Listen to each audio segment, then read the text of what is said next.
Welcome to another episode of the Your Longevity Blueprint podcast. Today, my guest is Jacob Teitelbaum, MD, who is one of the most frequently quoted integrative pain and fibromyalgia medical authorities in the world. He's the author of the best-selling books From Fatigue to Fantastic, Pain-Free 123, The Complete Guide to Beating Sugar Addiction, Real Cause, Real Cure, The Fatigue and Fibromyalgia Solution, Diabetes is Optional, not optimal, optional, and the popular free smartphone app Cures A through Z. And some of these books we actually carry here at the clinic for purchase. He's the lead author of 8 studies on effective treatment for fibromyalgia and chronic fatigue syndrome, and a study on effective treatment of autism using NAET. Dr. Teitelbaum appears often as a guest on news and talk shows nationwide, including Good Morning America, The Dr. Oz Show, Oprah and Friends, CNN, and Fox News Health. Learn more at vitality101.com and endfatigue.com. He has been such an inspiration to me as I took his course years and years ago, and so it's now all coming full circle as I'm so honored to have him as a guest today. Welcome to the show, Dr. Teitelbaum. Stephanie, it's great to be with you and with all the folks out there. For those of you out there who have fatigue, pain, long COVID, fibromyalgia, we're going to help you understand what's causing it and how to make it go away. Love it, love it, love it. They're going to want to hear more. Well, let's start with your story. So how did you become such a leading authority on chronic fatigue, fibromyalgia, and pain? I mean, what's a doctor like me doing in a crazy ass field like this? Anyway. So I got into it the old-fashioned way. I found myself on the other side of the white coat. Mm, I was my dad had died when I was younger, so I was paying my own way through college and med school. I realized we pay by the semester, so I did about 30 credits. I did a full year each semester. So by 2 years, I whoa, was just about done because wow, it cut the cost in half. And then sure. I would work, and in addition, I would work, and all that was not a big deal. And I tend to have a two-lane highway itch, and I would disappear in the middle of semesters and come back weeks later just in time for the organic chemistry test. But it was, so it was a lot, but not, and then I went to med school. I figured I'd roll through that really quickly too. And I was working in Children's Hospital, and all of that was easy. I was a nurse, and that's how I paid my way. I worked in the NICU. And my family basically was an old Auschwitz family. Most of my family died in Auschwitz. My Wow. mom was in the camps, half the community. So I grew up in a very empathic young man in the middle of a psychotic situation of people who had gone through insanity. And then they all decided to fix the family's emotional problems then and there in my living room. My uncle literally, is like one of those TV sitcoms, had a heart attack in my living room, landed up on the coronary care unit, all trying to manipulate me to get everybody else to do what they wanted. That and some other stuff Mm, emotionally was draining my battery, shall we say. And I yeah. came down with a nasty viral syndrome called the drop dead flu, what I called it. And I was homeless, sleeping in parks. I couldn't work. Wow. I was paying my own way, and I was in Tulsa in a park on a bench. And it's as if the Mm, universe put a holistic homeless medical school sign on my park bench, and naturopaths came by. I didn't even know there was such a thing. Herbalists, energy workers, chakra teachers, mm, and they each taught me bits and pieces of what I needed to learn to recover. I was able to go wow. back to med school, get my honors in medicine, and have spent the last 48 years researching, writing, and teaching about effective treatments, which turns out are usually sometimes medications, but more Yeah, often yeah. not, which means they're going to fall. I didn't choose to be an integrative practitioner per se. I'm a science geek, and I just go with the science Mhm. and clinical, what works takes me. So that's how I got here. Amazing. And now you're in Hawaii. Oh I yes. see up that's the window. I'm I, I jealous. decided I decided not to wait to die to go to heaven. I just skipped the messy dying part. My wife and I moved here. Yeah. Well, let's start with symptoms. So, can you break down symptoms of chronic fatigue syndrome, fibromyalgia, and even long COVID? And maybe we can break those down individually for the listeners so they can maybe resonate with some of that. I'm sure many of our listeners can. Absolutely. These all represent an energy crisis in the cells. So what I happens will when always remember you saying that in your course, an energy crisis on a cellular level. And I use that with my patients, and I love that. Sorry to interrupt, but yes, continue. Yeah. interrupt all you want. So the first sign of low energy is low energy. You're going to be fatigued. Mhm. Now, when energy drops to a certain point, muscles take a lot of energy. And when muscles don't have enough energy, they don't go loose and limp. If you have a heavy workout, you come home and you say, my muscles are all tight. Sure. Why? It's because muscles are like a spring. It takes more energy to stretch and relax them than to contract. You don't have enough energy. Your muscles throughout your body Hmm. get locked in your shortened position Okay. and they hurt. Yeah. So you start to get widespread pain. Okay. Now, energy levels continue to drop. And the next area that uses the most energy for its size, even more than muscles, is the circuit breaker called the hypothalamus. It controls sleep. So suddenly that circuit breaker goes off, you can't sleep. You can't get restorative sleep. It controls hormones. So you have symptoms of low thyroid, Mm-hmm. um, achy brain fog, can't sleep, even sometimes for fertility and miscarriage issues, gut Yeah. issues. It controls adrenal, so you Mm-hmm. get hangry, irritable when hungry, and it controls autonomic function, which is what keeps your blood from pooling in your legs when you stand up. Gravity sends it all downstream. The autonomic system sends it back up. And you get this alphabet soup called POTS or orthostatic intolerance, Mm-hmm. where you may get lightheaded when you stand, but you get brain foggy and you get exhausted after a couple minutes of being up on your feet. Um, so all these things are on that circuit. So you're going to start to see all these symptoms. When Sure. you have the chronic pain, after a while, you get nerve problems. The chronic pain causes what's called brain pain or central sensitization, and then small fiber neuropathy. It breaks down small nerves. So you start to get numbness, tingling, and you start getting nerve pain in addition to the muscle pain, and you're off to the races. Yikes. Okay. So, in your opinion, oh, I was going to say what causes these, but actually, let's go back to long COVID. Can you expand on just some symptoms of long COVID to add to that list? Is there anything in specific? Mhm. Well, you're going to see a lot of those same things. Long COVID is simply post-viral chronic fatigue syndrome. Now you have Okay. some more unique symptoms that are only for long COVID, Sure. where you'll see the loss of taste and the smell, and you may see, again, shortness of So breath breath. is very common, and it's scary because some people have shock lung, lung damage from the COVID, Sure. or they have heart damage from the COVID. You don't see that. You'll see heart changes in chronic fatigue syndrome, but it's not a heart attack type thing, Sure. damage. So you'll see those other symptoms, but by and large, they're the same thing. It's just one more cause of post-infectious chronic fatigue syndrome, and there are dozens of triggers for that. Well, let's go into some of those. And so, in your opinion, I was going to ask what you felt like the causes were and if chronic infections were maybe a missing, unaddressed link, which you kind of just alluded to that the answer there is yes. Mhm. So, can we go into some of the causes, some of those triggers? Absolutely. Think energy crisis. I know I keep saying Hmm. that, Hmm. but anything that causes you to spend more energy than you're able to make. So you can have things that are draining your energy or things Yep. that are cutting down your energy production. What happens with many viruses? If you look at many infections, not just viruses, the bug itself does not have machinery for making energy, or not much. They don't have Right. mitochondria. The viruses don't. Right. They basically hook into your own energy furnaces and steal your energy to reproduce and make billions and trillions of little baby bugs, and then to infect the body. So your body's smart too. Your body senses, oh, there's foreign DNA here. We are going to shut down the furnaces. We are Mm. going to starve the bugs. So that's one reason why energy drops precipitously. That's why during a flu, you feel kind of draggy and your body says, go to bed. And I strongly recommend when your body is, having an infection that says, go to bed, go to To bed. bed. Trying to push through and say, well, I got this deadline, I got to do it, is a good way to trip a circuit breaker, that hypothalamic Mm. circuit breaker. So And the delay your recovery. I mean, ultimately, right? take you out of the game. Yeah. Not just delay your recovery. So basically, it drops energy production, and sometimes it doesn't turn back on its own. There's little remnants of viral DNA still left over after an infection. The body keeps sensing it, and it doesn't turn energy production back on. Sometimes you got to go in and turn that circuit breaker back on by yourself, manually, so to speak, as opposed to letting the body do it on its own. Sure.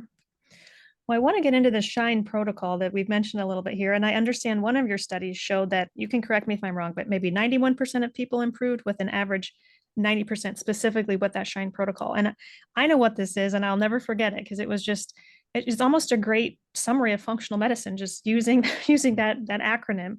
So I want you to break this down for my listeners. Kind of what does SHINE stand for? And we'll kind of spend some time on each of those letters because this is just huge. And I want listeners to take notes. This is important. So yes, listen Yep. up. Yeah. Yep, absolutely. Like Stephanie said, write down Shine. If you don't have a Mhm. piece of paper, write on your forearm or on the forehead of the person next to you.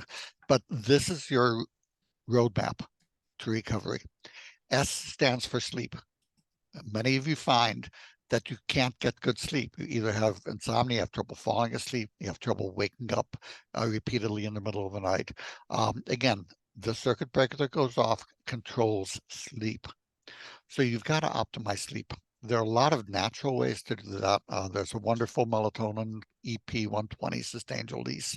You want to sustained release melatonin, otherwise it'll put you out, but you Won't keep keep you waking out. up in the middle of the Yeah. night. And Yeah. so I take the 10 milligram one myself.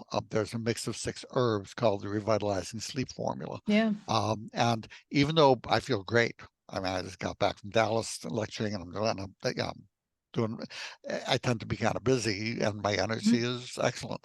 Um, but I'll still take those to protect my sleep, those two. There's terrific ZZZZ for those like essential oils, mix of 4 oils. Yep. And then if the natural things don't do it, there's a bunch of other stuff too. Then in my book, I talk about how to use medications. And, Sure. you know, a lot of people have appropriately issues with things like Ambien or Zolpidem, those Mhm. kind of medications, the Z drugs. Yeah. But for initiating sleep, they're tolerated well in the large majority of people, and they're reasonable to use, not for day-to-day fatigue so much, but for chronic fatigue syndrome, fibromyalgia, low dose trazodone, 25 to 50 Yep. milligrams, Flexeril, gabapentin. There's over 30 things, but Benadryl. So people say, but I can't, that's sleep 8 hours. I can't sleep 3 hours. How the hell am I going to get 8 hours sleep? And the book will take you through. I mean, there's basic, Yeah. setting up a sleep routine and the rest, but there's a host of natural things. There are medications that can be added. There are autonomic retraining. There's all kinds of things. So you can get to sleep. I know it feels to you like there's no way that's going to happen, but you can. I guarantee you haven't tried some of the things, the listeners haven't tried some of the things in Dr. Teitelbaum's book. I joke many times on the podcast that my book is, 350 pages. It's about this thick. Your book is probably like 800 pages. I mean, it's about this thick. There's a lot of information in there. It's a huge, huge resource. What Oh, what we did in the book, though, Stephanie, is we have what I call brain fog friendly summaries. Because as soon as you say yeah. 800 pages, somebody's You brain lose some fog is people. like, Gloss it over. can't Yeah. happen. You Yeah. can go through the whole book in 1 hour and get the key points because they're all summarized out at the beginning of each chapter in a little box. Key things, key things, key things, short and sweet. And then you can delve into sections for the things that call to you. Perfect. Okay. So S stands for sleep. We know that's extremely important. That's actually the top longevity tip. I've asked over 100 people on the show, and the majority of people say good sleep. And so you're giving us some tools, especially in your book, to get that. Let's move on Mhm. to H, which stands for hormones. So Mhm. what all does this encompass? Yes. Hormones and hypotension. Mm, So virtually the entire hormone system is controlled by that little almond-sized circuit breaker, the hypothalamus. It controls thyroid. Now, your blood tests are going to be normal. And remember, when we were in training, they gave us the impression, well, you look at the test. If the test is in the normal range, they don't say this. I bet even in the nursing programs, they didn't say, if the test is in the normal range, it's fine. They just implied that. And medical mhm. school, we had the same thing where, it was, yeah, you just check the test. And most doctors these days are so lost in the art of have lost the art of medicine. They'd rather you stay home. They don't want to listen to you. They don't want to bother you. Just send me the test results. If they're normal, you're fine. And, I'll lecture to 400 or 500 docs at a time. And I love to Yeah. ask one simple question. I ask them, where do the normal ranges come from that we rely on so much for these blood tests? And what do Uh, they say? Or do they uh, answer? Oh, they answer eloquently. It's like 400 deer in the headlights. Oh, I never thought of that. Yeah. Well, it was a challenge figuring it out. I finally tracked it down to the Bureau of National Lab Standards. And it's a little thing that the normal range is derived by 2 standard deviations. Put into English, they take 100 healthy people, they do the test, and the highest and lowest 2 of those 100 are defined as abnormal. So to make this easier to understand, if I was making normal range for shoe sizes, it would be size 6 to 13. So say, I live in Well, Hawaii, we I'm don't, barely a size 6, so then I would just be barely. Yeah. and I'm a size 12. So can you imagine if we got our shoes mixed up? In Hawaii, we take our shoes off so we don't track lava into the house. And, we got them mixed up. And now you're wearing my size 12 and I'm wearing your size 6. And of course, they don't fit. We go to the shoe doctor. The shoe doctor would go, it's always, honey, and apply your crazy. The blood test and the shoe size is 12. That's in the normal range. There's no problem with your shoe. And I, be getting, sir, that's a size 6. It's in the normal range. Your shoe is fine. So my toe doesn't fit the damn thing. You're crazy. The test is normal. And this is what people with low thyroid and chronic fatigue are facing day in and day out. In addition to the horribleness of the disease, they're getting abused by their physicians who say, if I don't know what's wrong with you, you're normal, and who have no idea what the tests mean. So that the thyroid test is normal does not mean you're normal and you don't need thyroid. That the adrenal test, so how do you tell if you need thyroid? Tired, achy, weight gain, cold intolerant. I mentioned unexplained infertility. Any 2 of those, I'm going to go ahead and give a trial of the thyroid hormone. And Adrenal, you're talking about T3 specifically. I mean, talking about T3, both. both, yes, I would say, would you agree that T3 is more important? I mean, like that's what we are trying to improve, or do you I, feel like they're equally as important? I'm going to say they're different. Okay. I don't have a need to compare. The body needs what it needs. Okay. Sometimes it can take the T4 and turn it into The T3, but a T3. lot Yeah. of times it can't. Sure. So it's a matter of trying on shoes. It's like saying, what's more Yeah. important, the length or the width of a shoe? It's like, you Yeah. gotta see what Yeah. fits Good you. answer. Sure. Everybody's different. So the the type, the dose of thyroid will be adjusted based on what leaves you feeling the best and keeping the T4 blood test from being too high and be too low. Yep. If you're taking T3, it'll drop. Yep. The medications need to be given based on how you feel and how they feel when you take them. I know this So thyroid's sounds important. uh, Supporting the adrenals is also important. yes, a How can simple I? test. Simple test. It's a very high tech test. It's $20,000, but it'll tell you if you have low adrenals and you need adrenal support. What I do, no, I don't hang people upside down like on the tilt table test. Those are unnecessary tests. I ask them a simple question: do you get irritable when hungry? And if they or the person standing next to them, their spouse is going like that, they need adrenal support. Mm. Being hangry, irritable when hungry, that is low adrenal in this disease, regardless of the tests. And do you Um, use herbs, glandulars? Like, what do you use for supporting the adrenals? What are your top favorite there's nutrients? a Or yeah, nice mix called Adrenaplex, which is, it just takes all of them. It takes sure, the adrenal glandulars, it takes the licorice, the vitamin C, the everything. vitamin B5, the Sure. DHEA, the pregnenolone. Puts them all. It's not expensive. Take 1 or 2 a day. It will smooth it right out. So that's my number one thing I'm going to go with. Sure. I will add adaptogens. Um, so things like the Smart Energy System, which have rhodiola, schizandra, ashwagandha, Mhm. things like that, all combined. We just finished a study on the Smart Energy System, and it increased stamina over 70% Wow. on average. So it was quite dramatic at ribose for the energy. But here's a Oh yeah, we wonderful, definitely have to talk about ribose. But yeah, keep going. and we'll do that. And then another adaptogen called HRG80. If people are saying, I just want one pill, Mm-hmm. I'm going to say get a good multivitamin with B vitamins, magnesium. Okay, now I'm ready for the second thing to take. I'm going to say take a special kind of red ginseng, just this one. It's called HRG80. Is that one Red on your ginseng. website as well? Is that Yes. something? Yeah. Yep. It's get the chewable tablets. That'll be 1/4 the cost for the same effect. Is ginseng too stimulating in some people, And or some in people, some people? Yeah. Okay. but that's the nice thing about the tablet. I just take half a tablet a day. Sure. Sure. And when I need it, I just take it out, when I feel like it. In fact, if you look at my desk, there's the only thing you'll see is that in terms of supplements on my desk. Oh, right now there's a vitamin powder too that I look, that's a transitting. Anyway, the HRG80, it's an adaptogen, but you'll find your whole energy, your mind, all of that. So I'm going to start with the adrenoplex. I'm going to increase salt. Salt restriction is the way to crash and burn. Increase water. You're going to say, but I drink like a fish. Yeah, but you pee like a racehorse. Drink more water. Yeah. And then I'll consider even the medications if needed.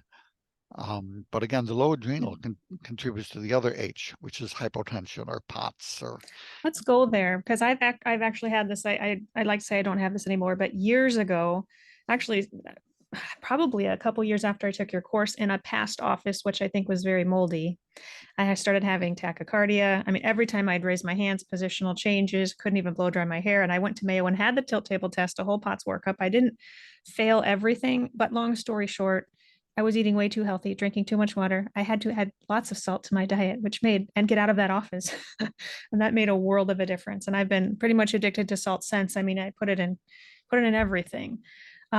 So yeah, let's talk about orthostatic intolerance. Describe that to the audience. How would they know if they had this? And then let's talk about what we can do about that. so we talked about this hypothalamic circuit breaker gets tripped because it uses more energy than any other part of the body for its size. Energy goes down, it goes offline, sleep goes offline, hormones go offline, and your ability for autonomic control, which is your gut function. And also when we stand up, gravity sends blood to the legs. Normally it would just sit there. And that autonomic system pumps the blood back up to the brain and the rest of the body. So what happens when that doesn't happen? I And get your blood lightheaded. pools in your legs. Yeah. Yeah. You stand up, you get Yeah. lightheaded. But say it's not at that point yet where you feel like you're going to pass out or just once in a while for a few seconds. Now you're going to the supermarket and you're walking around for 10 minutes. Well, you're going to have this decreased blood flow to the brain after 10 minutes or 45 minutes. You're going to get brain foggy. Okay, and you may feel your heart racing as it tries to increase its speed to compensate for that. Sure. So simple things like that, but those are some of the major things. Tired, brain fog, a lot of these non-specific symptoms.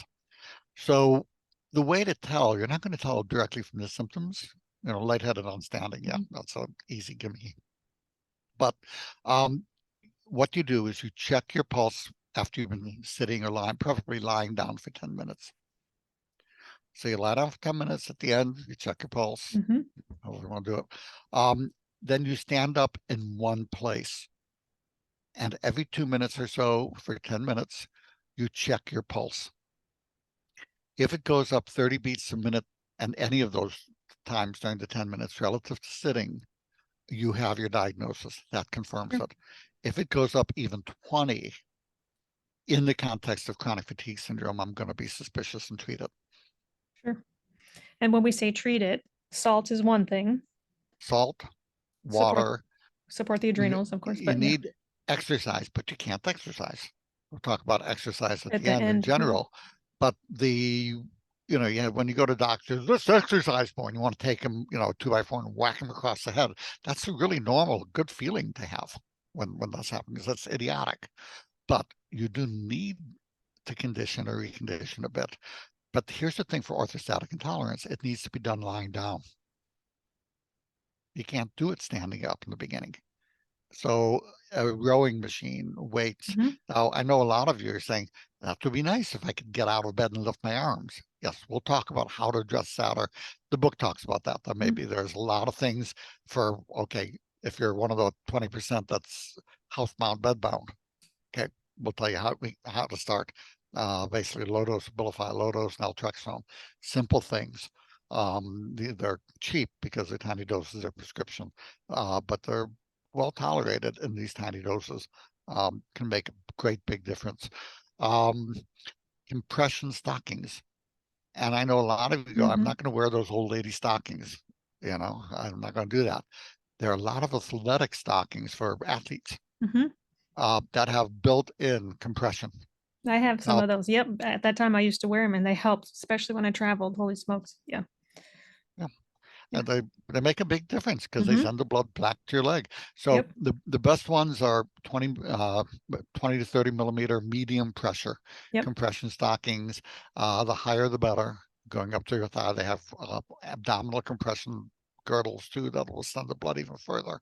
But if you're not going to wear old lady stockings, get whatever any of the athletic ones that say added compression. They will help whether they go knee high. See what feels comfortable to you, but they will make a big difference. Then there's a treating the adrenal, as Hmm. we just talked about. I would use low dose cortisol up to 20 milligrams a day, which is safe. That's like 4 milligrams of prednisone, usually much lower than that. Um, and the sometimes Florinef, sometimes Midodrine, um, Ivabradine. I mean, I have information. We could do a whole hour on this. For those of you who want, if you have a piece of paper and a pen, write it down. My email address is fatigue, FATIGUE, like doctor, fatiguedoc@gmail.com. You can email me and just ask for the free CFS or long COVID or whatever information sheets. I will send you a 4,000 word article that summarizes what we talked about today. And I will send you an orthostatic intolerance, the POTS information sheet. Because right now, all you're going is, hey, he may know something, but I have no clue what he's saying because he's rattling off all the stuff so quickly. This is to let you know a flavor of what's out there. Yes. Yes. The information sheets are free. If you're financially really, really tight, you don't have, Mhm. ask for the, how to get well if you have no money. Ask for that information sheet. If you have shortness of breath from the disease, ask for the shortness of breath information sheet also. All of these are free. Happy to email them to you. Thank you. Thank you. All right. Let's move on to I, which stands for infection, which we've kind of alluded to earlier. You're saying long COVID is like a post-viral syndrome. So, what infections all do you feel like can contribute? What are the most common Okay. infectious triggers? Yeah. All hundreds. Most common. In fact, they just came out with, well, there's a post-cold syndrome that the common cold can Cold. cause it too. And Wow. that's a new research thing. It's oh my God, other viruses can cause it. Oh, it's like, we've known this for Forever. Yeah. forever. So numerous viruses, polio, classically caused both polio syndrome, which is Yeah. long polio, it's the same thing. Epstein-Barr virus, even if you had it as 95% of the population and you're, before you're 25. And again, 95% of the population will test positive for Epstein-Barr antibodies. And this is the healthy population. Yeah. Doesn't mean you have reactivation, doesn't mean you don't. Uh, Do you whether or check the not early antigen? I've been finding a lot of patients who have very high positive early antigen results. Do you it's do you, definitely do you check that? what I'm finding. I used to do all Yeah. that. And instead, what tells me is that if they had a viral onset and They're or still they not better. have recurrent viral feelings, they feel like they have the flu-like stuff Mhm. every so often with flares. I'm just going to That's go good with the enough. I'm going to Yeah. go with the antivirals. The tests are not reliable. And I know we love something in black and white, but sometimes you got to just listen to the person, treat them, and see if they get better. Can we go a little further with treatment? So like maybe talking about nutraceutical or herbal treatments and then medications as well, if you Mhm. use all the above. I do. Yeah. So again, for viruses, I'm going to go nutritional support, zinc. I don't like talking about vitamin A because if a woman takes vitamin A, 8,000 units or more a day, and she gets pregnant, she will get Mhm. birth defects. Yeah. And I'm afraid if it gets quoted and people just talk about it, say, Sure. well, take a good So men, multivitamin. you can take vitamin A. No, I'm just Man, you kidding. can do it. You're just going to get dry eyes and liver stuff if you go over 50,000. But women, limit it to the 8,000. It should not be beta carotene. It should be the fish oil retinol. That's what's needed for immunity. But zinc and vitamin A are, they work together. They are the key things that make your thymulin, the hormone that regulates your immune system, work. So good multivitamin. I would recommend Clinical Essentials plus ViraPro because that'll give you everything you need in the optimal levels, 2 a day of the Clinical Essentials, the elderberry and the other nutrients in the ViraPro. And if there's cold season, if I get a bug, if I'm traveling and I'm going to be going through, rooms of hundreds of people and stuff, I will do the clinical essentials, 2 tablets a day, and the ViraPro, one twice a day. That's a really good start, even for 3 months, just to get the immune system topped Sure. off Yeah, and prime. Yeah, clearing yeah, stuff. yeah. Pro Boost, which is a thymic mimic. I don't do quite as much as I used to because these other things I've moved to those, but can be helpful. And then some, and sleep. Sleep is critical for immunity Yep, and perfect. adrenal. You'll find Yeah, for yeah. those of you who get hangry, who get every infection that comes around, and it takes forever to go away, and you treat the adrenal, and suddenly people come back after the winter and say, I didn't get anything. Everybody around me was sick, and I was fine. The adrenal support, low adrenal, in addition to hangry, it's get everything, and it takes forever to go away. What about medications? And I'll put a plug in for IV therapy here also because I love IV vitamin C. I think that's great if patients Mhm. feel like they're coming down with something, but and even for treating chronic viruses, but it's obviously more expensive to come in and a little more aggressive to get IV therapy. So what medications do you use and how long do you feel like patients require treatment for? I've had different guests that have said various things. Some say chronic viruses can take a very long time to treat, and other guests have said actually they can be treated pretty quickly. And so I'm curious to know your opinion on that. In my experience, it depends a lot on what virus I'm suspecting. If I'm suspecting Epstein-Barr, Epstein-Barr yeah, yeah. reactivation, I'm going with a Famvir, and Mhm. up to 500 milligrams to 750 milligram dosing, 3 times a day, and Celebrex. The Famvir dosing is really flexible, but the Celebrex, according to the person who developed protocols, 200 milligrams twice a day. You kind of need to do that. Why the Um, Celebrex? the Celebrex has antiviral properties. It augments Really? the I didn't know. Famvir. Okay. So the Famvir by itself, there would be a very small percent of people that That'll get improved, better. and it took 6 months. Adding the Celebrex, you're often seeing the effects within 2 to 3 months, and it's much greater response. Amplified. Yeah. Yeah. What about valcyclovir? Well, no. It just I'm going to use valcyclovir for shingles. I use 1 gram 4 times a day for 10 days. Mhm. Uh, you can use it, and it's just fine. You just use a higher dosing. You can use it instead of the Famvir, but I find the Famvir just Works seems a better. little more effective. Okay. If I'm going to be suppressing cold sores or HSV, or I'll go with the Valtrex 500 milligrams or 1,000 milligrams a day, but I'm more likely to use a Famvir. The Zovirex is a waste of time, in my humble opinion. Sure. Here. No, thank you. I do remember from your training, learning about chronic infections. The big take homes at that point were for me were energy crisis on a cellular level. We got to support the cells. We got to improve the adrenals, the T3, treat the chronic infections, one of which was yeast also. So I want to make sure we don't neglect yeast. Oh, And I I won't. assess every patient for this. Many times they just stick out their tongue and you see it right there. Many of my patients have unfortunately taken lots of rounds of antibiotics throughout their life, which has fed this beast. So on the topic, on the letter I for infection in that SHINE protocol, we've talked about viruses. Can we also talk about the prevalence of yeast? Yes, there are many other viruses and other Sure. protocols. The book will go through all of those, Yeah. so many of those anyway. The most important single infection, in my opinion, in this illness is Candida. There is not a single test that I would give a nickel for. Mm, There are many tests for Candida, but they're not. I just don't find that the results correlate with whether the person approves the treatment or not.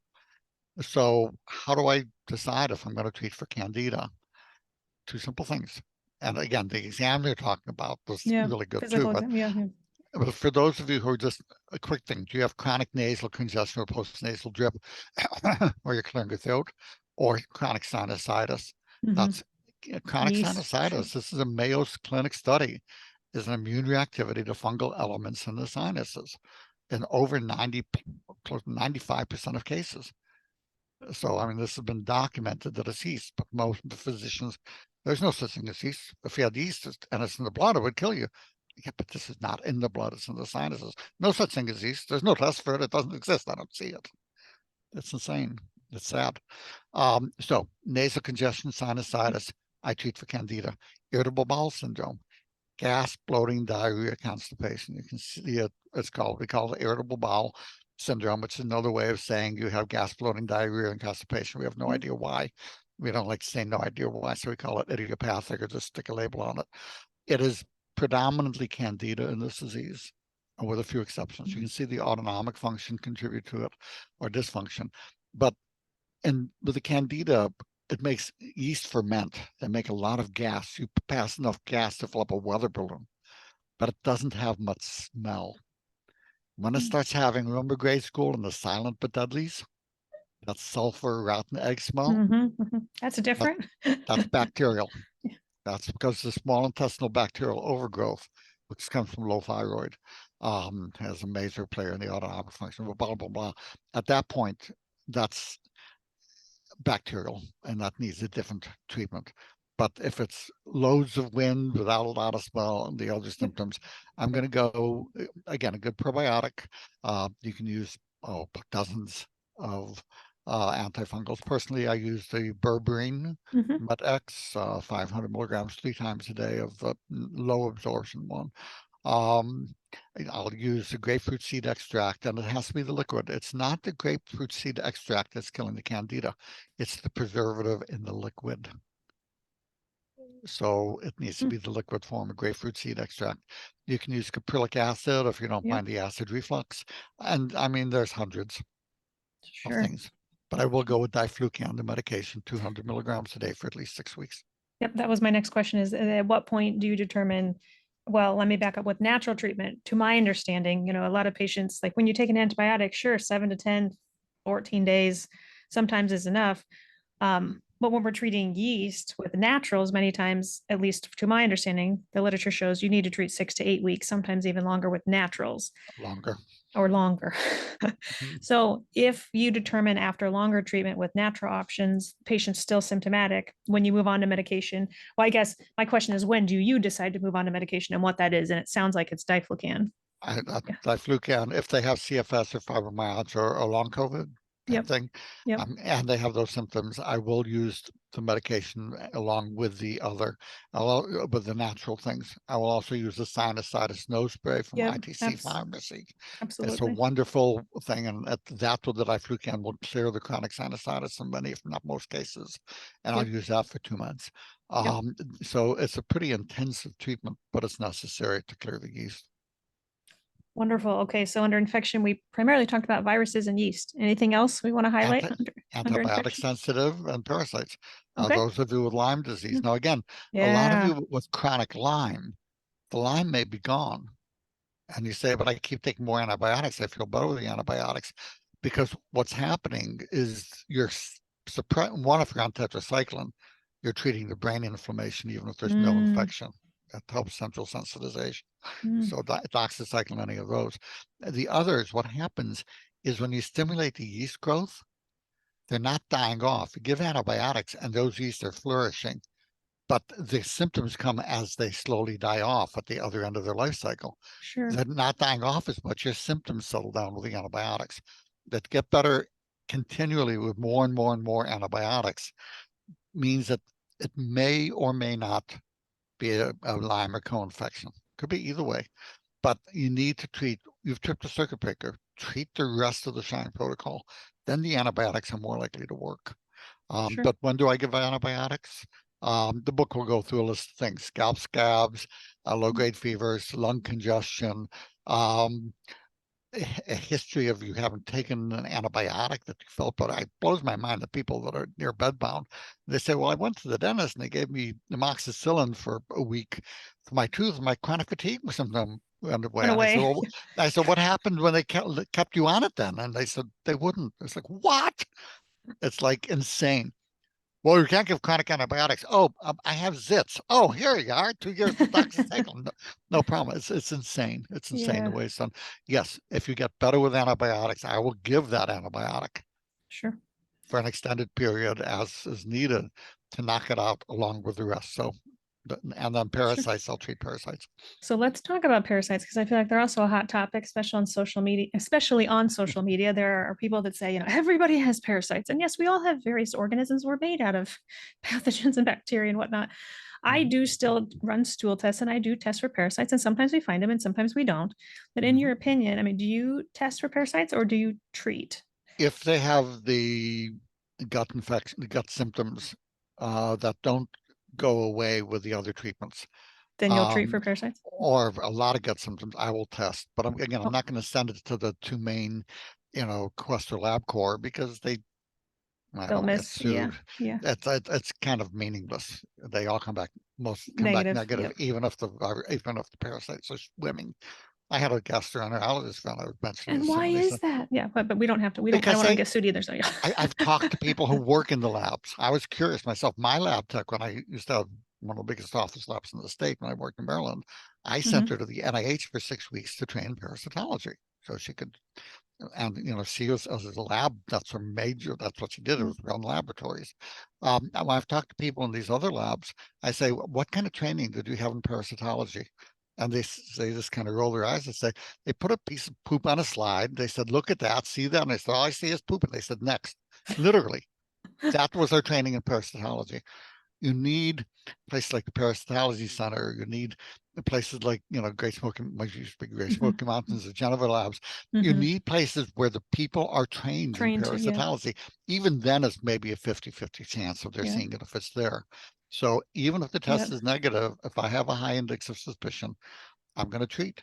And it's a funny thing, I'm my politics are that both sides are just, no, I don't even want to go there. I don't care about the politics. I care about the research. The research actually showed, and I hate saying this because it comes out sounding like a whack job, that the ivermectin was helpful. Yeah. When they say Yeah. no evidence was defined as not reaching a 95% certainty level. You could have a 70% lower death rate with 91% certainty, and that was being defined as no evidence, or they would design the study to fail. So I'm going to say for those Hmm. um, with long COVID, I will, first of all, you can prevent that with Hmm. metformin. You take metformin, the diabetes drug, Hmm. at the beginning of the COVID. You get symptoms, you start it in the first 5 days. The first 4 days, you decrease the risk of long COVID by 63%, or Wow. more What than that, dose is that actually. on the metformin? If you ask for the metformin information sheet, I'll I give will the email and links. ask.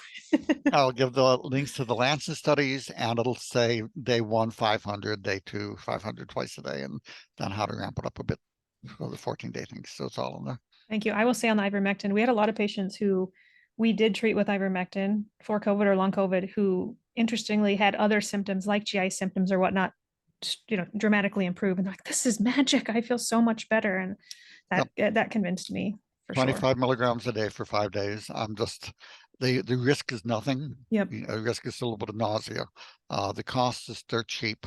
Hmm. It can be found online because it's got caught up in the politics. Hmm. Um, and for what blew my mind, and I can't explain this, is people who developed long COVID from the vaccines. And I'm not an anti-vaxxer. I think that, there's four main benefits that modern medicine has done. Most of the rest is questionable. It's emergency medicine, Hmm. antibiotics, um, toilets, and vaccines. And if those who go, oh my God, whole vaccine's horrible, you weren't alive during polio, smallpox, all of these sucked. There are times the vaccines are good. They're Sure. overused. They become money, money, money. And Agreed. and so I'm not anti-vaxxer or pro making all our kids pincushions. There are times. Those who came in with post-vaccine long COVID, the ivermectin helps. I don't know Yeah, why. that's great to know. Thank you. Okay, love it. Nutrition. Well, N, I should say. Let's move on to N, which Mhm. partially stands for nutrition. So we've talked a little bit about this, but expand on what we can do in the Shine protocol for optimizing N. You want to optimize energy and you don't start with nutrition, good luck. You know, you need the B vitamins. You look at the molecules, ATP, FADH, NADH. Mhm. These are ribose, phosphate, and B vitamins. That's what they're made of. The phosphate, you drink one diet soda or regular cola, a month, you're going to have enough to last you forever. I mean, it's Forever. Yeah. loaded with phosphoric acid. So we have plenty of phosphate in this country. The B vitamins, again, there's the RDAs that I call ridiculous dietary allowances. Yes, you will not get scurvy if you take that much the RDA, vitamin C a day. You won't get beriberi or rickets if you take the RDA, but you're not getting the optimal Getting levels. better. Yeah. So I want 25 to 50 milligrams of most of the B vitamins, many higher. B6, though, over the 50 milligrams a day can aggravate the nerve pain. So I tend not to do that for an extended period anyway. So high dose B vitamins, magnesium, 150 to 200 milligrams a day, even up to 400 if your gut tolerates it. Really important. So multivitamin, I take clinical essentials. That's 2 a day. And I get the tablets rather than my preference over the capsules. And that will give most of what you need. But if people ask, where do I start in terms of if I want to take a few supplements, I take the clinical essentials. I take the HRG 80 red ginseng chewable tablet, 1/2 to 2 a day. Most people 1/2 to 1 when they need it. Works. And then I do the smart energy system, which is ribose, ashwagandha, rhodiola, schizandra, green tea extract, and licorice. It's really wonderful. As I said, we haven't published that study yet. We've completed it. I still Yeah. have to find time to. But as I said, the increase in stamina was over 70%. It was With much higher than that that, smart actually. energy. Yeah. I have Yeah. questions on that, but I actually want to back up to the bees. What do you do for patients who can't tolerate bees without getting jittery? I've heard different theories on this too, that the bees are feeding, organisms in the gut, that maybe the gut's not healthy. Like, I do other stuff. yeah, I don't keep pounding don't on that push the door. bees if they can't tolerate them. Okay. Yeah, if they don't tolerate it, go on to the next thing. And then let's spend some time on ribose. So can you explain to the listeners what that is? That I mean, we do carry the. I heard you speak at A4M on Coravalin, which is a Douglas Lab, ribose product years ago, and we've carried it ever since. And that's just something that I do recommend to my patients, specifically with fibromyalgia, but also fatigue. And I had just never heard of that before. It was just a new concept to me. So can you spend a few minutes explaining to the listener what that is? Absolutely. So again, if you eat food, you can't take that, salad and burn it for energy. Your body has to break it down biochemically, and then turn it into calories. And then it has to be turned into energy molecules. It's the only way your body can use the energy and the fuel, pretty much. And there's other ketonic ways, but that's the way your body does it. It has to turn it into the energy molecules. And as I mentioned, those are made of B vitamins, phosphate, and ribose. And the body, you can't get ribose in the diet. It's not there. It's your body makes the ribose. It's a slow, laborious process. When you look at things, we look at what's the rate limiting step. What's the thing that slows down everything else? You're building a house and say there's plenty of bricks and there's plenty of piping and there's all the workmen are out but one. The number of workmen is the rate limiting step. Let's Sure. say you didn't have enough bricks. That would be the rate limiting step. Um, in energy production, ribose production is the rate limiting step. What happens during energy crises in the body is, in a desperate attempt to squeeze out enough energy to survive, the body loses the ribose. It basically is like it has two rechargeable batteries and they're discharged, and by confusing them together, the AMPs and you can get one working battery, but then you've lost two rechargeables, and that's it lands up losing ribose. So people are ribose deficient or acetyl-carnitine deficient or other nutrient deficiencies. And looking at the biochemistry, I said, well, I wonder what would happen if we give these people ribose. Light bulb, did a study, and energy went up an average of 61%. And it's like, okay, it's not a big deal. It's safe, it's benign. It doesn't have to be expensive. Was that the study that was like one little scoop? I mean, it's like a teeny little scoop 3 times a day for 12 weeks or something like that. Yep, Okay. yep. Yep. And then we did a study with, I think, 53 different clinics, a multi-center study, saw the same thing. Wow. So it's easy. And again, it it was more expensive than it needs to be. I like the bioenergy form because that's a known quantity, Sure. but it's available as Shine Ribose now at half the Oh, price of what okay. I got tired of it being so expensive. Yeah, yeah. It So is a that's pricey the product. two things. I just for Yeah, transparency, I yeah, don't take money from any of the companies or any of the supplements we talk about. Everything I've talked about is available Amazon and everywhere. I mean, I have it on my website, but you can find these things anywhere. I do make the Smart Energy System and I make the Shine Ribose. I made the Shine yeah, Ribose to bring the cost down. So transparency, I do have. So if you want to say, yeah. well, he's just selling stuff, then don't get those two. Buy everything else on Amazon. I won't make a penny, and you can go, ha ha ha. I'll show that guy. I'm with you. Do it. Well, If you that's what should. you You need deserve to. emotionally. You're giving out free information. Yes, even today on the show. I want to Okay. go back to that smart energy though. So, is that when there's green tea? Is that stimulating? Like, is there caffeine in there, or do most people tolerate that? It's a small amount. It's like a cup of green tea. It's 40 Okay, milligrams. sure, So it's not sure. a lot of caffeine. And people can adjust to those. And it has the Smart Energy has the ribose in it already. So Yeah, yeah. it's all there. I want to And try what that. I haven't tried that one yet. Mhm. Awesome. Anything else on N before we move to E?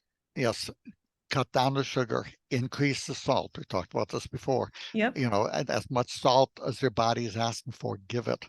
Unless you have heart failure, in which case Right. that's a different conversation. Um, so which diet is best for everybody? Well, what size shoe is best for everybody? Go back to that again. I think one reason there's so much variety of what's available is at different times in their life, we all have different needs. See what feels best to you, not just immediately, or you're going to be on a sugar high. But it's see what feels best overall. Most people find a high protein, low carb diet does best, but some Yep. people get depressed with that. So see what feels the best to you, Sure. and use common sense. I'll take it. All right. E. What does E Okay, stand for? Kind of, yeah, two parts. exercise as able. Again, post-exertional malaise, you can't make enough energy to condition beyond a certain level because of the energy crisis. But people are afraid to do any because they went for a walk around the block and they're in bed for 3 days after. Mm, What's called post-exertional malaise. So you see what you can do, even if it's just walking 50 steps or walking 100. yep. If you have the orthostatic intolerance, find ways to exercise lying down.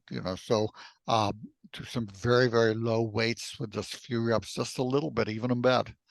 And maybe with your feet pushing against the rubber blow up ball. Simple Something. things, Yeah, yeah. and to do it horizontal. My wife and I love it. We have the term happily horizontal. There's times where it's just nice to chill. Yeah. And then the walking a bit for those of you who can, just a little bit, see what you're comfortable with. And then once you find the level, if you get a level where you got the post-exertion, wiped out the next day, then you know to cut it back 15, 20% after you've rested a few days, and then just leave it there for 8 weeks. After 8 weeks on the Shine protocol, 8 to 10 weeks, energy production will be skyrocketing. Then your body will be able to condition. And like I say, if you need to start horizontal, some of you need to start in a pool where Hmm. you have the buoyancy supporting it. There's all kinds of things depending on where you are.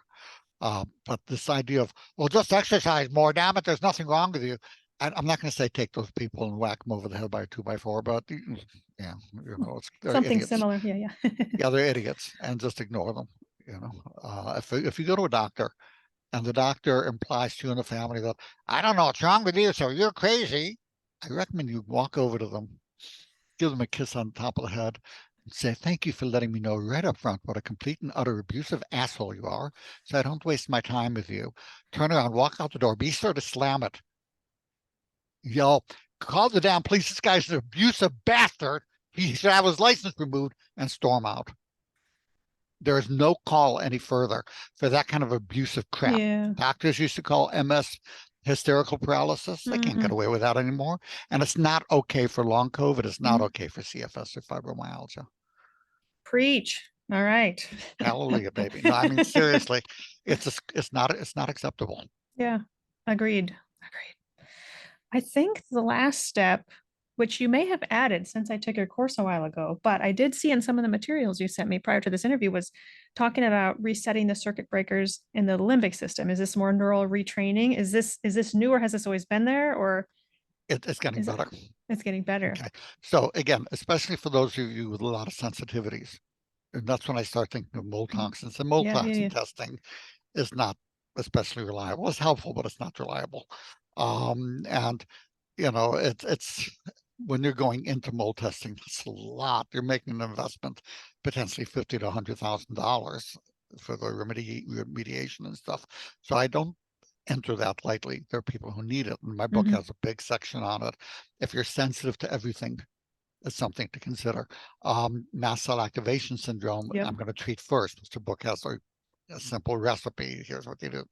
Um, but the thing is that your brain starts to get sensitized, and you have what's called the uh-oh response. It's where if you beat a dog with a stick enough times, it's going to start cowering to a Hmm. point where you don't even have to hit it with a stick. It just shows a stick, and your psyche gets kind of like that. It's afraid of the environment, um, and resetting the limbic system, resetting the autonomic nervous system. There's two main techniques that I use. The first one is dynamic neural retraining system Hmm. by Annie Hopper. Hmm. These can both be done online. They're both reasonably priced. Last I checked, it was about $250 for the whole course, but I think they might be going up a bit. Um, but you need to give it an hour a day for 2 months, and you can't doesn't have to be all at one time for the hour a day. Start at 5 minutes if you're not able to do more. And it after about 2 months, the effects can be quite dramatic. So especially for those of you who just don't tolerate pills, Hmm. Yeah, yeah, you good look at a point. pill and you want to hide under the table. Yep. The other one is ANS, Rewire, Autonomic Nervous System Rewire by Dan Neufer, also superb.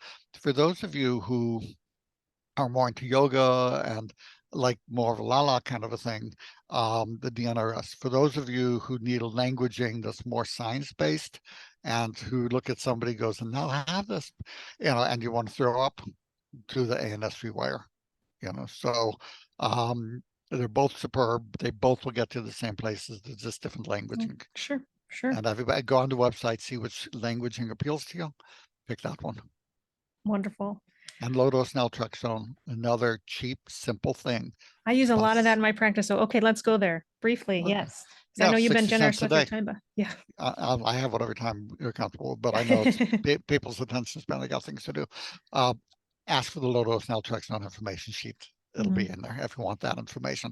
It's a medication that blocks the endorphins and seems to reset the nervous system. At the normal high dose, it does nothing for this disease. But for long COVID, CFS, and fibromyalgia, or most any Mhm. chronic pain condition, any of you have CRPS, Mhm. those of you who have it know what it is. Ask me for the CRPS information sheet. That is now Mm. very treatable. But it resets the nervous system. It will mess with sleep, so get your sleep more solid first. And then start with a tiny dose. Get the liquid so you can give, normal doses 50 to 200 milligrams a day. Most people like 3 to 4.5 milligrams a day, but start with a tenth of a milligram a day with a liquid. Honor your psyche and just Mhm. go really slowly so you feel safe with everything of anything, and then work your way up. Once you get up to the 3 milligrams a day, you put on your calendar 2 months later, that's when it should be starting to kick in. And it's often as dramatic and across the board. And it can be 60 cents a day, Yeah. that's not expensive. Well, now I want to ask you about CRPS, which I will get the information sheet, but I have Mhm. a couple patients who are just really struggling. I mean, they've tried a lot of things. Are there any just take homes or secrets? I'm sure everything you've said today can apply to that as well, For but CRPS, low yeah, dose naltrexone. yep. Do you use higher Treat, doses with that or no, just no? Okay. low-dose naltrexone, same Mhm. protocol. Yep. The ketamine, there's two Yep. protocols. Yep. I don't use a I've had some coma patients try protocol, that. Yep. but you don't have to get the $800 a spray, nose Infusion. spray, Oh, oh. or the $1,000 a pop IV infusion. Compounding pharmacists can make ketamine in a nose spray for about $2, $3 a dose instead of 800. Hmm. But it's tricky because it's a little bit like taking LSD or something. So Yeah. you want to, it has to be supervised, Yep. well, for the first dose or two, and then people are usually okay on their own. Sure. Dramatic benefits for that. The biphosphonates IV. And still, we need to research on whether the ones that are still available, but the one that was available in Italy, dramatically effective. Hmm. Um, I've seen it make CRPS go away also. Wow. Some people with that as a primary thing. And then again, a lot of the pain is secondary muscle pain from the autonomic pain from the CRPS. Sure. And the shine will tamp a lot of that down. Yep. So the sheet will go through boom, boom, boom, boom, boom, boom. Here's what to Wonderful. Yes, thank you. Sounds like you have a lot of these sheets. do. I want to, as we kind of conclude the show, come back around to long COVID, just because this is something, well, that didn't even really exist when you created your Shine protocol. Although obviously it applies. Are there any other, you just mentioned low dose naltrexone, but are there any other tips for long COVID that we haven't dove into today? Or Yeah, so any, yeah, main thing, treat shine, as we talk about. yep, I will, for long COVID, go with the ivermectin. They will know in 5 yep, days that it helps. The thing is, they may need to repeat courses, or so then they do. yep, yep, If it helps, it helps. If it doesn't, it doesn't. That doesn't have to be politicized either way.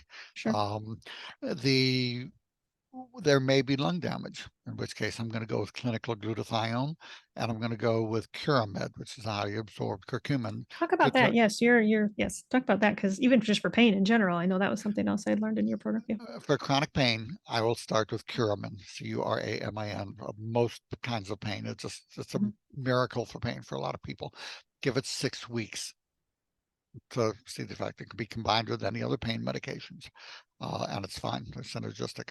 Um, you can use topical comfrey called trauma plant over joints and things that are affected too. But the Curamin is wonderful.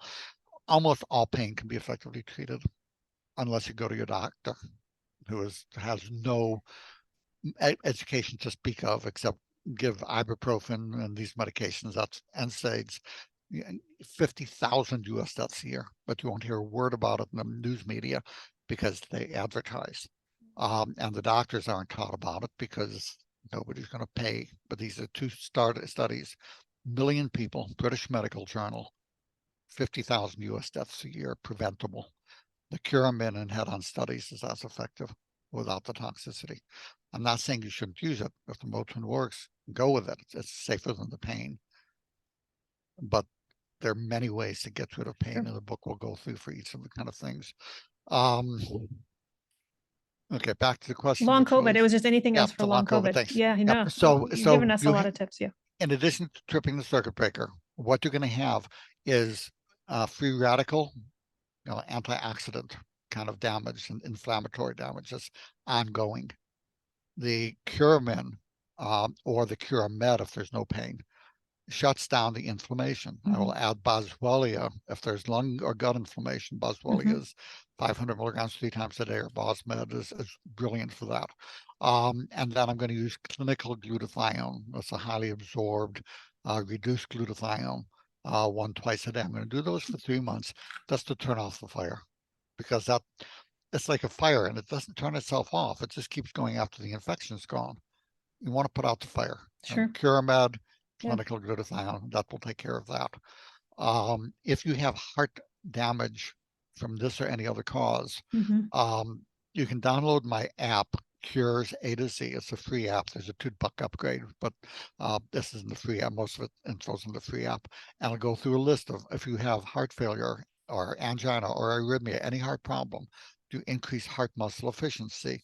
For those with Android, that app will be back probably in a couple months. It's just we had to do some changes when they did the new operating system.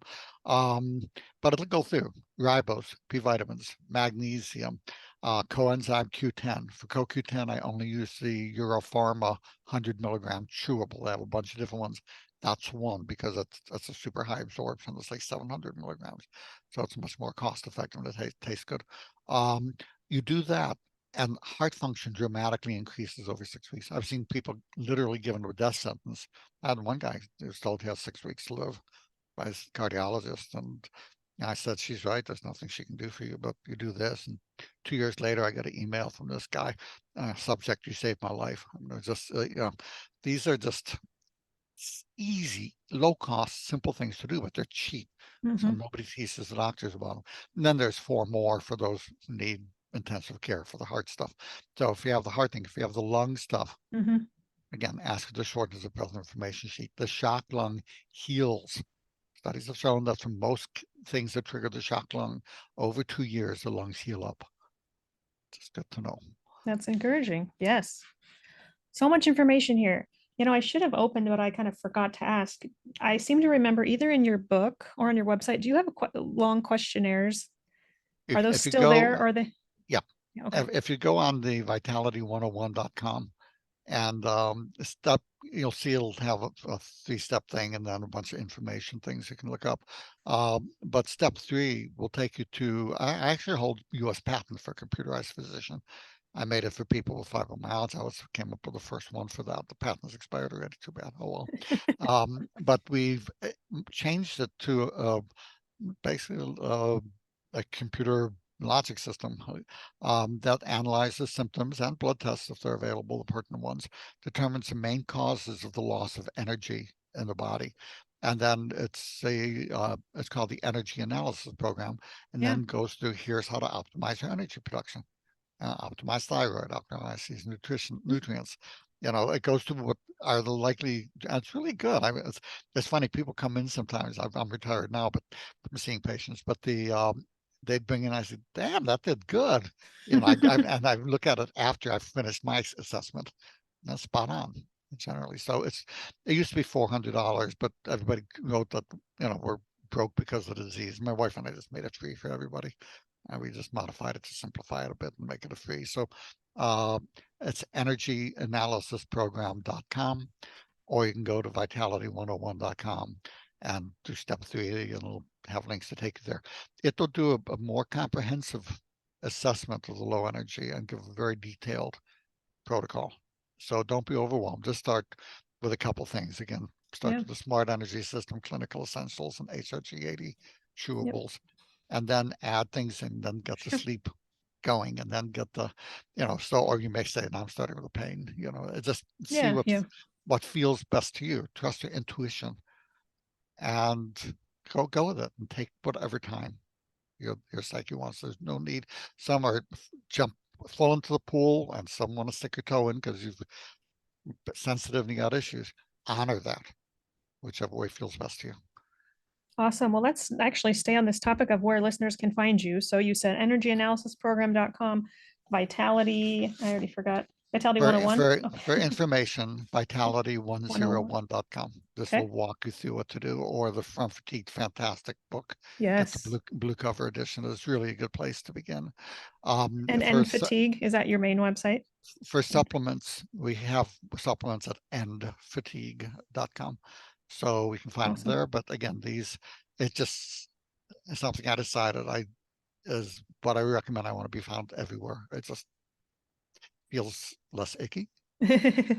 So Are you on yeah, social media also? Facebook, Instagram. Yeah, I don't even know what the Facebook handle is, but if you email me, it'll be in what I send you. Wonderful. Well, I typically end each show asking my listeners their top longevity tip. I mean, you've already given us 100 tips today, but what would your absolute top longevity tip be? 101. If you have these illnesses and you get yourself well, so you can go back to what made you sick in the first place, your body's going to find another way to take you out of the game. I will have done nothing for you. You will have done nothing for you. Use your energy for things that feel good. Those Mm. 18 bags of paperwork that you've built up, if you have not been arrested or homeless for not doing it yet, leave them there another 25 years. Let them go to mulch. Use your energy for what feels good. And then, or a simple way to put that, Joseph Campbell summarized it really well. He said, follow your bliss. You do that, and greater health will follow. Beautiful. I don't think we could end the show any better.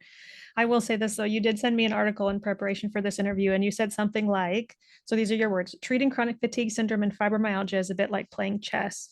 You can learn to play it in a few hours, but it takes a lifetime to master. And unfortunately, most physicians aren't even at the checkers stage yet, not even trained to treat day-to-day fatigue, let alone the devastating syndrome. So in conclusion today, I just want to thank you for being the master. Obviously, you've mastered this over your lifetime. So thank you for your contribution, your legacy of books, and your teachings. This was just a much anticipated interview for me. So we appreciate all your experience and time today. Thank you for coming on the show. Definitely, and everybody, an honor and a pleasure. And use this to get your life back. And again, it's supposed to be fun. Life's supposed to be fun. Enjoy it. Mic drop.